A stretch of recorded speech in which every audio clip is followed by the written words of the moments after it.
கொத்தவரங்காயை பயன்படுத்தி மணக்க மணக்க கிரேவி எப்படி செய்கிறதுன்னு பார்க்கலாம். இது சாதம், சப்பாத்தி, தோசை எல்லாத்துக்கும் அருமையாக இருக்கும். சப்பாத்திக்கு சூப்பராக இருக்கும்.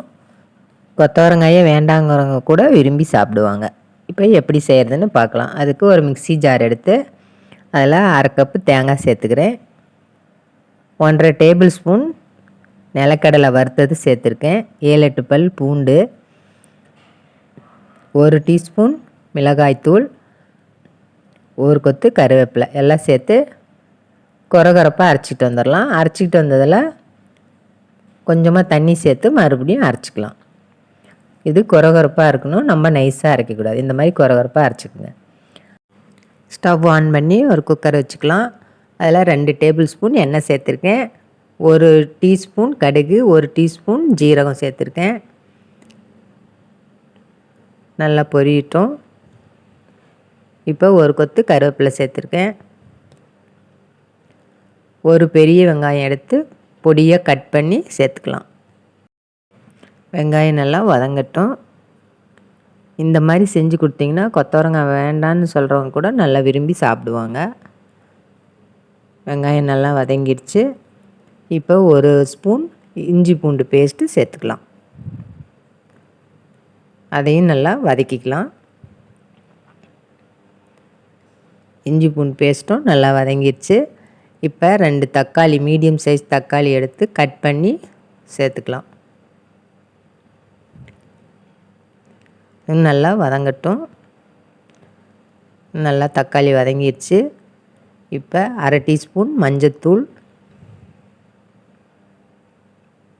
1/2 டீஸ்பூன் மிளகாய்த்தூள், 4 டீஸ்பூன் மல்லித்தூள். காரம் உங்களுக்கு அதிகமாக வேணும்னா நீங்கள் இன்னும் 1 டீஸ்பூன் கூட மிளகாத்தூள் சேர்த்துக்கலாம். பார்த்து சேர்த்துக்குங்க. ஏன்னா நம்ம முன்னையே மிளகாத்தூள் சேர்த்து அரைச்சிருக்கோம் மசாலாவில். அதனால் உங்கள் காரத்துக்கு தகுந்த மாதிரி நீங்கள் சேர்த்துக்குங்க. இப்போ நல்லா வதக்கி விட்டுக்கிட்டு இப்போ 1/4 கிலோ கொத்தவரங்காய் எடுத்து கழுவிட்டு கட் பண்ணி வச்சுருக்கேன். நான் கொஞ்சம் பொடியாக கட் பண்ணியிருக்கேன். உங்களுக்கு பொடியாக கட் பண்ணால் பிடிக்காதுன்னா நீங்கள் கொஞ்சம் நீளமாக கூட கட் பண்ணி சேர்த்துக்கலாம். இது ஒரு 2 நிமிஷம் நல்லா வதக்கி விட்டுக்கலாம்.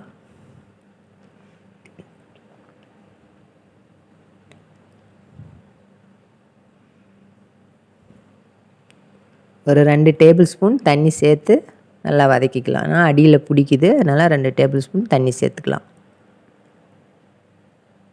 இப்போ நல்லா இதை ஒரு 2 நிமிஷம் வதக்கி விட்டுக்கலாம்.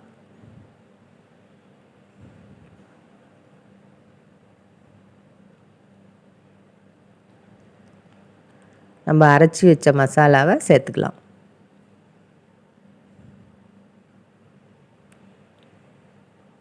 அதோட ஒரு 3/4 லிட்டர் தண்ணி சேர்த்துக்கலாம்.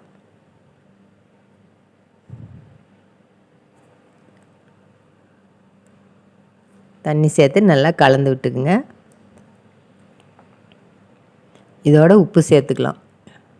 இந்த கிரேவிக்கு தகுந்த மாதிரி உப்பு சேர்த்துக்குங்க.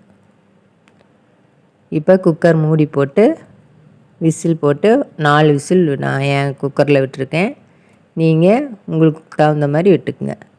இப்போ விசில் இறங்கிடுச்சு. நம்ம திறந்து பார்க்கலாம். பாருங்கள், கிரேவி ரெடி ஆயிடுச்சு. நல்லா வந்திருக்கு பாருங்கள். இப்போ நம்ம ஸ்டவ் ஆன் பண்ணி கரம் மசாலா 1/2 டீஸ்பூன் சேர்த்து ஒரு 5 நிமிஷம் சிம்மில் வச்சு கொதிக்க விடலாம். 5 நிமிஷம் சிம்மில் வச்சு கொதிக்க விட்டால் இப்படி எண்ணெய் தெளிஞ்சு வந்திருக்கு பாருங்கள். சூப்பராக ரெடி ஆயிடுச்சு. இப்போ கொத்தமல்லி இலை கட் பண்ணி சேர்த்துக்கலாம். நம்மளோட கொத்தவரங்காய் கிரேவி ரெடி ஆயிடுச்சு. குழந்தைங்க கூட காரம் கம்மியாக வச்சிங்கன்னா நல்லா விரும்பி சாப்பிடுவாங்க. நீங்களும் இதே மாதிரி செஞ்சு பாருங்கள். இட்லி, தோசை, சப்பாத்தி எல்லாத்துக்குமே, சாதம் எல்லாத்துக்குமே சூப்பராக டேஸ்ட்டாக நல்லாயிருக்கும். கொத்தவரங்காயே பிடிக்காதவங்க கூட நல்லா விரும்பி சாப்பிடுவாங்க. நீங்களும் செஞ்சு பாருங்கள். லைக் பண்ணுங்கள், ஷேர் பண்ணுங்கள், சப்ஸ்கிரைப் பண்ணுங்கள். நன்றி, வணக்கம்.